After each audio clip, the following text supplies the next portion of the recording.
this country's elected someone like Donald Trump twice, so why shouldn't we assume the country won't go back and forth between maybe you have an internationalist and a protectionist and that this is the new normal in America, and in order to have trust in America, it's probably going to take decades of consistency to convince some of these countries to trust us again. I don't think it's that, Chuck. Okay. I think that if Trump second term was a repetition of Trump first term, I wouldn't be saying that. He Right. was, in other words, if Trump was much more constrained by his own cabinet, by his own Republican Party. By the way, and I continue to make this point, I mean, Mike Pence and Reince Priebus were the guardrail. They built all the guardrails around Trump. And we look back and, there was, I don't think people realized how significant and important it was that the two of them were in charge of personnel, both on national security and economic policy. Absolutely. Absolutely, It's Chuck. And you knew that completely better than different this most. time. Yeah, You knew that better than completely most. different than But since we're talking about trade right now, I mean, also Robert Lighthizer, also Steve Mnuchin, also Jared Kushner. I mean, it was just Not a there, different. not there. Yeah. Not there. So I think what we're seeing now is a response to the United States suddenly pushing tariffs up to 1930s level and beyond. I think it is the president declaring that he individually has the ability for national security emergency purposes through IEPA to actually change unilaterally trade agreements that countries around the world thought were the Americans were legally committed to. I mean, the U.S.-Mexico-Canada agreement, which Trump himself did, Trump is now essentially unwinding from his own authority. And I mean, there's going to be lawsuits and that's going to work its way through the courts. But if you're a country that is trying to work in a global supply chain, your ability to rely on, to count on the United States is nowhere close to what it was 3 months ago. And that's before you get into all the other stuff, the claims on Greenland and Panama, the willingness to export algorithms that undermine democracy, the threats to rule of law domestically in the U.S., going after universities and scientific grants, and all of those things that make the U.S. less attractive. Just looking at the trade story, this is nothing close to what we had under Biden or under Trump 1. And that is what the countries are responding to.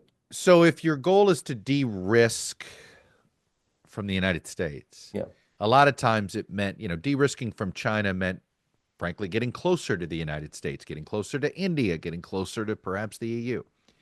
What is de-risking if you're pulling away from the United States?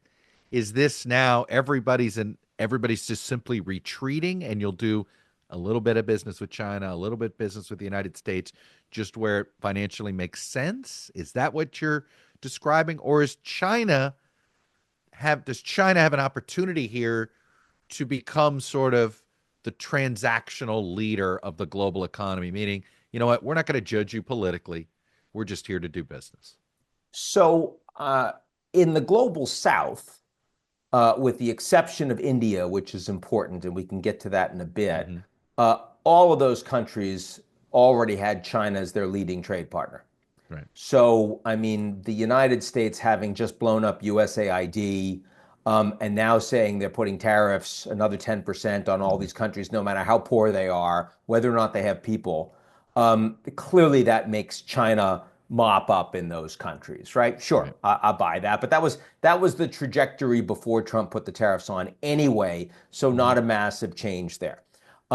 For the Europeans, for example, you're now going to see, and for Latin America, you're seeing those countries, regions work more quickly to ensure that they get the EU-Mercosur trade deal in place immediately. For India, moving more closely, fast-tracking trade engagement with the EU and with the UK and with Australia and with New Zealand and a bunch of other countries around the world. For Canada, it is how can we work more closely with the Europeans as fast as possible and coordinate more with them. For the Chinese, first and foremost, it's Southeast Asia. You see, Xi Jinping just went to Vietnam, 45 new trade agreements. Spending all week in Southeast Asia, sort of All making week in nice. Southeast Asia. Yeah. That wasn't the plan.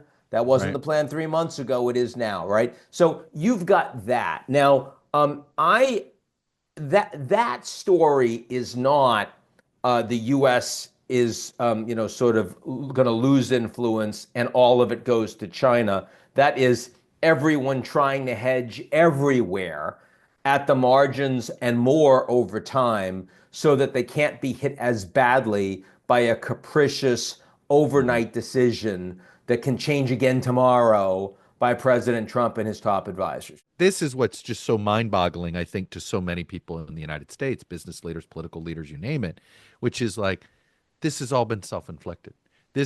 Everybody is behaving as if a war just happened or a pandemic just happened, but instead Trump just happened. That's what happened. A decision. Trump is symptomatic of an awful lot of Americans that increasingly don't support U.S.-driven collective security, U.S.-driven rule of law, U.S.-driven free trade. So it's not like this is new. This has been coming for decades. But Trump's second term absolutely said, I am going to destroy this old order. Everyone is taking advantage of us. That's not going to happen anymore. So, this is what people voted for. He said he was going to do it, and now he's doing it. Not sure people, this is, I can tell you, this is what I think the great misunderstanding of this election, which is he may have said it, but he said it going into the first election. He didn't do it. There were a lot of people that just assumed, hey, am I going to get Trump 1.0? I'll take that over Biden and Harris 2.0, which that's what people, I think, at least the ones that decided this election, right? And by the way, I think the markets agreed with you, Chuck. That's right. The markets didn't believe this. Surprised because they thought, he's saying it, but he doesn't mean it. He doesn't really mean it because ultimately he doesn't want to. I think, as somebody put it, maybe you did it in your newsletter today, he doesn't want to look like a fool for destroying America's economic leadership, right? That bothers him that people with more money than him will think he's an idiot, right? So that weirdly can serve as a guardrail with him. But I don't know. Frankly, our standard of living, this is the frustrating thing about people not understanding how good we have it here. How good we have it. How better our standard of living is in Mississippi compared to every other member of the G7.